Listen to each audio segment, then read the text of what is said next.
Hello guys, barkanmu da zagayowa cikin hutun ƙarshen mako, inda za mu sake analysis ɗinmu akan pace ɗinmu da muke yi. Wannan S&P 500 ce. Last week mun kace market za ta dawo ta retracing a cikin wannan mun gani. Ta juya kuma mun samu bullish candle ya kulle a ciki.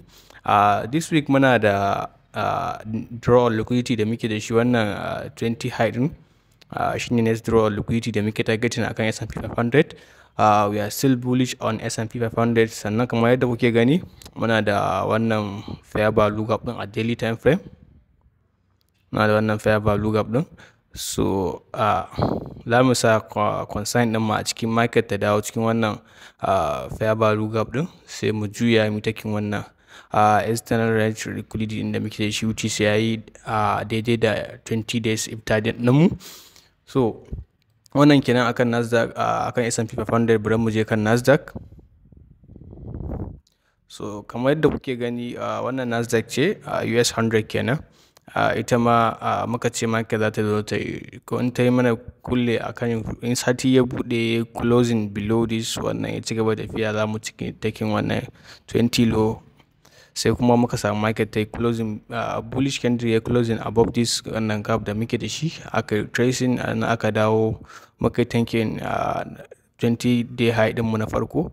So muna da kuma 40 day high, shi ma market ta yi tapping din shi, amma shadow retracement ne wannan, shadow wannan ne ba full sweep mai yadda muke so ba, normal liquidity sweep din mu, wannan shadow liquidity sweep ne. So muna buƙatar market ta dawo which is kamar ta dawo mana cikin wannan fair value gap din da muke da shi. Muna da fair value gap ita ma a daily. So wannan shine consign din mu, market ta dawo cikin wannan fair value gap din, then taking buy entry here mu ci gaba tafiya. So wannan bullish din da zamu ci gaba da yi, sai illa masha Allah dai ba mu san inda za ta kare ba, kamar yadda gold take ta bullish. So in muka fasa nan muna tunanin market za ta ci gaba da yin bullish har sati har wata ya kare, mu sake yin sabon ifta data range, mu gano inda liquidity mu suke ranging, sai mu sake sa position a inda za mu ke targeting. So bari mu je GBP USD. So kamar yadda kuke gani, wannan GBP USD ce. Last week mun yi forecasting cewa muna da wannan 20 day high din nan. Muna buƙatar market ta ɗauko mana shi, which is almost everybody yana neman a taking wannan 20 day low din nan. Da yawa suna tunanin za a yi trapping into wannan fair value gap din ne, a yi dropping below. So muna da inverse fair value gap a nan gurin. Wannan inverse fair value gap din kuma yayi aligning da fair value gap da ke kan weekly time frame din mu. So wannan shine aka dawo aka bouncing into it, aka dawo market ta dawo ta ba mu bullish scenario. Aka yi taking wannan mai 20 day high. Still we are still bullish on GU. Abinda muke bukata shine market ta dawo ita ma cikin wannan fair value gap din nata. In ta dawo cikin wannan fair value gap din nata, daga nan za mu taking entry din mu, daga nan ta dawo cikin fair value gap din ta. Muna da wannan draw on liquidity kamar yadda kuke gani, ga wasu ma'anan sama, ga wani ma'anan sama, ga wasu kuma. So wannan kuka ba ku manta ba, wannan shine 40 day high din mu. So muna da buƙatar market ta dawo kan shi ta daukan mana shi. So we are still bullish on GBP USD. So wannan shine dai bias amma GBP USD. Bari mu je kan Euro USD. Kuka zo Euro USD ita bata taking wannan high din ba, which is relative equal highs ne kamar yadda kuka gani. Wannan shine high din mu na 20 day high na ifta data range da muke yi. So kuma sun ka hada da wannan high din ya zamanto relative equal highs. Da akwai yiwuwar cewa market ta dawo nan, tunda muna da wannan bunch of liquidities, ga wani ma a sama ga su a sama. So muna buƙatar market ta zo kamar yadda muka sa magnet a nan, market ta zo ta yi taking wannan relative equal high din. Sannan muna da wani little fair value gap a nan. Wannan inverse fair value gap ne kamar yadda kuke gani, holding market tun daga nan ta dawo ta yi breaking din shi, ta dawo ta yi tapping din shi. Kamar yadda kuke gani amfani shi kenan, market ta yi breaking above it. Bayan market ta yi breaking above it, ta dawo ta yi tracing into it, ta ƙara breaking above it, ta dawo ta yi bouncing into. Haka ya zama mana kamar wani spot level ne da market take respecting initially. So wannan muna buƙatar market ta dawo kan wannan fair value gap ɗin.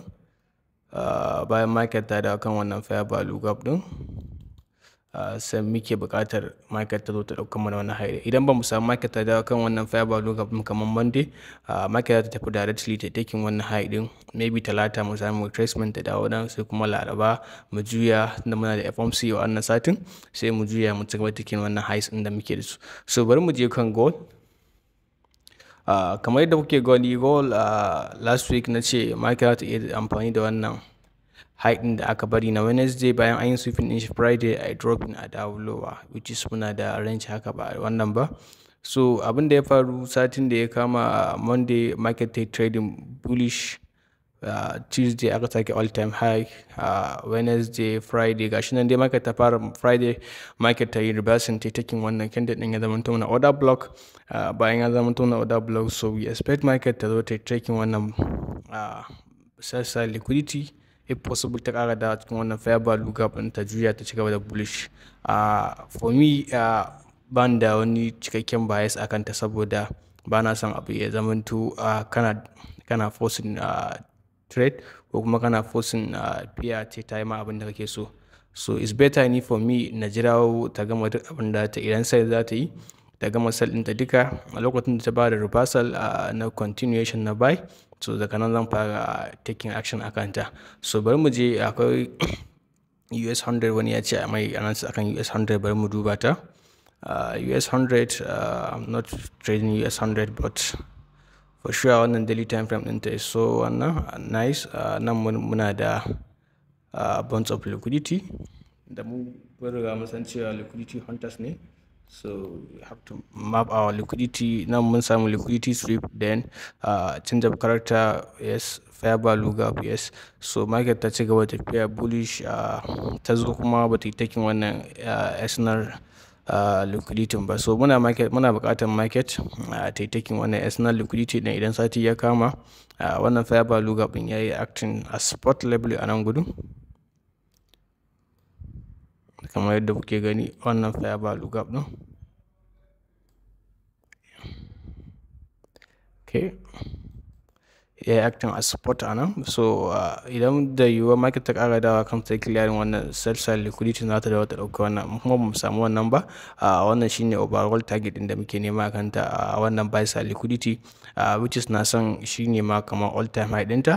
In ta taking in shi kamar yadda sauran suka taking US 100 da kuma S&P 500 ita ma za ta taking. So ita ma haka take cikin su, tana cikin su. So muna buƙatar ita ma ta taking wannan external high, external liquidity din. So wannan shine takaitaccen bias umma akan a wannan satin da zamu shiga.